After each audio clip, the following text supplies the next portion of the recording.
Welcome everyone to the very first edition of the Marc Diebold Music Video Blog. I'm your host, Marc Diebold, and today I have Brent Schlemmer from Magnetic Music Management with me. Brent is an Indianapolis-based musician, sound engineer, booking agent, and tattoo artist. So welcome, Brent. Thanks. Nice to be here. So I'd like to kind of start off with Magnetic Music Management. Tell me a little bit about that.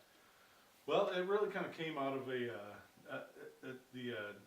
necessity is the mother of invention, and so I had been hanging out at Books and Brews. It's my neighborhood bar since they'd opened, and had seen music come and go through the place on whatever schedule. My friend Brad Schlemmer, who originated music in there, kind of got things rolling for me. Had a few people playing on a regular basis, but we're talking about one location, and it was a pretty easy gig to kind of book that. Well, Brad ended up moving to Michigan, and during that time, the boss there, Jason, took over and kind of just made it the same as it had ever been, and we had the same acts over and over. And I kind of one day said, hey, I know a bunch of people, let me get you some new acts, and we'll try and weave a few things in and out of that. At about that same time, this was when they started opening more locations. So the time when I originally took it on, it was just really as I know some people, let me do you a favor, throw me a few beers here and there, and we'll call it good. And so I booked a few things for him, and that same time, here comes another location. Oh, we're going to open in Zionsville. Okay, well I can handle that too, and I'll do it for another gift card. And it started out as a very casual kind of business where it didn't have a name, there was no special page or anything for it, just very much I'll do you a favor. But then in pretty quick order, they started opening more and more locations. It almost became necessary for him to either hire me to do that, or for me to create a business that could serve as a consultant / independent contractor for him to kind of hire. And as the locations grew, it didn't take me very long to figure out that the smart thing to do is just kind of do it myself, have my own business, have my own brand, have my own kind of foot in the door to make a name for myself, as opposed to just promoting Books and Brews. It allowed me to kind of coattail with them a little bit and start my own business as another one of a number of things that I do to actually make money on a daily basis. It just was another way for me to kind of parlay my personal strengths into something that worked for everybody involved. Like me getting involved with them was just as beneficial as them getting involved with me. That's At least great. that's the way that I feel. That's great. So you're doing the booking for all the Books and Brews All 9 locations. locations, yeah. 9 locations. Yep, Wow. we're at 9 now. So with 4 corporate locations owned by the original owners. So that's the Mothership, or Fishers, which is not really Fishers, but it's close enough. 96th Street. Zionsville is also a corporate location. Brownsburg and Muncie are all 4 owned by Jason Werfel, the originator and founder of the company. The other 5 locations, let's see if I can go through them properly in order. Broad Ripple, Speedway, Mass Ave, South Side, and Carmel. Those 5 are all independently owned but affiliated and have access to the same thing. And every time there's been a new franchise open, I've just always said, hey, I do this for these guys. If you would like me to, I'll do yours as well. Here's my fee. Come along. Great, and I know that there's also some other events like open mics and things. Right, I host the original open mic at the Mothership. I've been doing that for a couple of years now. Every Thursday, 7 to 10. I'm there. We do a little bit of everything, all ages, all levels. All the Books and Brews are all ages venues, so live music is available for to bring your kids. Lots of people don't do that these days, but you totally can take your kids to see great live music, and and a lot of the stuff that we book. I have friends in the elite music scene around the city. If you go out to the Hi-Fi or any of the other Fountain Square or kind of big venues, the opening acts are generally from Indianapolis. And the singer-songwriter culture around the area is really fantastic. And so, these are the same acts that you're going to see in their 25-minute set at the Hi-Fi opening for whoever's nationally floating through town that week. But you can see them for 2 hours at a Books and Brews in your neighborhood that's, somewhere in the city, at 8 o'clock on a Friday night, And so that's kind of the thing that I've been trying to really work on is to have that access in the neighborhoods, because that's where we are. We are more of a neighborhood bar. It's a pub. It's a place to bring your kids. It has that great element to its just the feel of the place. Yeah, people the that come vibe there is very cool. right. There. People Very that come there, they big. catch it right away. I always said you either get it or you don't. And some people go, well, where's the TVs? Where's those? Like, well, this isn't your kind of place. Great, there's plenty of places with 100 TVs on the walls, and you can go watch every game. But if you want to come and kind of have a leisurely conversation with someone that's probably smarter than you for no good reason, wait, I just met a research scientist at the bar, or I just met college professors, or not to say that's the only people that are there, it's all over the map. You're gonna find a really wide swath of nerd culture in the Books and Brews. We call it the grown-up bar. Right, it's great, and I've seen a lot of people doing gaming, and Yeah, right. those are very popular. Right. So, without giving away any secrets, what's in the future for Magnetic Music Management? We're just trying to, we've whittled down to the music nights at a lot of the Books and Brews. The corporate bars have eliminated Friday nights to try and concentrate their value for their money and just the amount of draw that they can have by having more limited events. But we're talking about these are our, I hesitate to call them the fringe locations, but they are. They're Brownsburg, Zionsville, Muncie. They are our outliers, and they do have a tendency to have a different kind of draw. It's a little more, it's a little less music centric, although the music at those locations tends to have good following when it happens. And so we're going to try and concentrate that into those Saturday nights where we can concentrate our promotional efforts in that way. There's a lot of new video content coming through Books and Brews that's going to be music centric, interviewing different musicians as they play. The media team is kind of like out every week trying to catch somebody different. They generally do a little 5-minute interview that then gets edited down to like a little 30-second commercial. So next time they come and play at Books and Brews, there's a commercial that can run on the Books and Brews page all week for whoever is, but it's gonna, obviously that's gonna take us time to kind of get through and edit and do, you understand how that kind of works.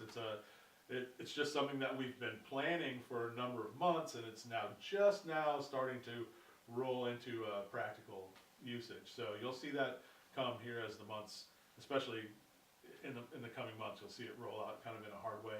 Lots of video content. Oh, that's At great. least for our Yeah, music, look forward to seeing at least that. for our music promotion side. So, you got into all this because you were a musician, so tell me, Right, give me some right. history. When did you start playing? Well, I've been playing guitar since I was about 8 or 9 years old.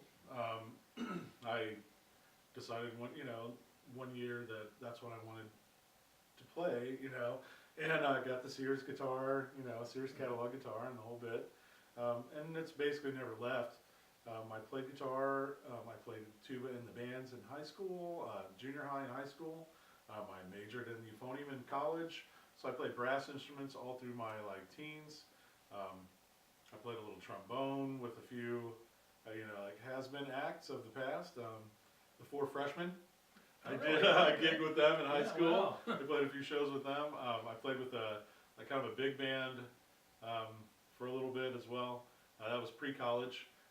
But then I started playing in cover bands and fraternity bands and bar bands and party bands and bands all through the 80s and into the 90s. I did recording school in the early 90s. I started doing a lot of live sound, so I was really more concentrated to that for a number of years. But then kind of bumped back in and out of playing with bands. I mostly was a bass player for all those years. I played country, I played hippie jam band, I played prog stuff, Zappa influenced, you know, and then whatever range of standard covers.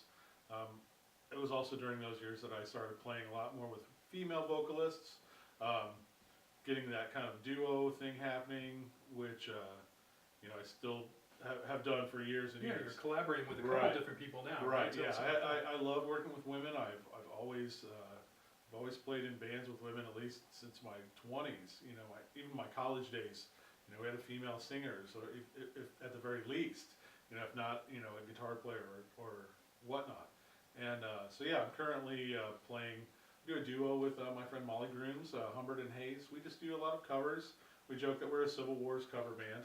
You know, but our main focus, Molly has a great alto voice, so we do a lot of Stevie Nicks and you know, and Fleetwood Mac and whatnot. Anything in that vocal range, Bonnie Raitt, we try to kind of cover and do just good harmonies all night.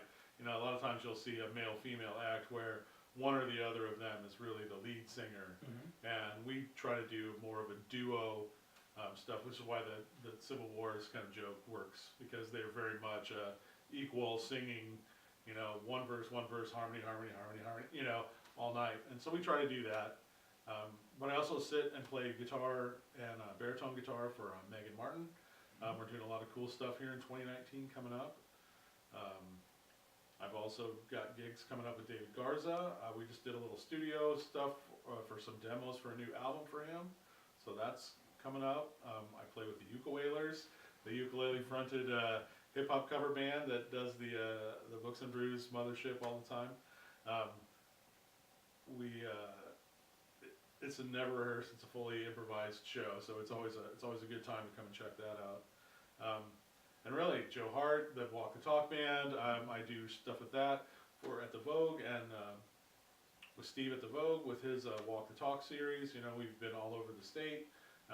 Busker Chumley, Brown County Playhouse, Athenaeum, the Vogue, of course. You know, so we take that speaker series around the state. That house band is a great cover band that plays occasionally outside of that as well.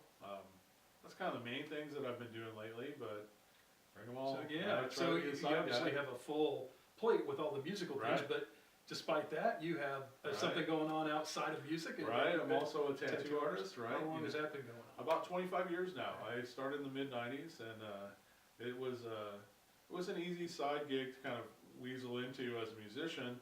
You know, the lifestyle is very similar, the like hours are very similar. You know, you can just be up late. At least it was like that when I got in. It was a little more of a biker environment than it is now, a little more arty now.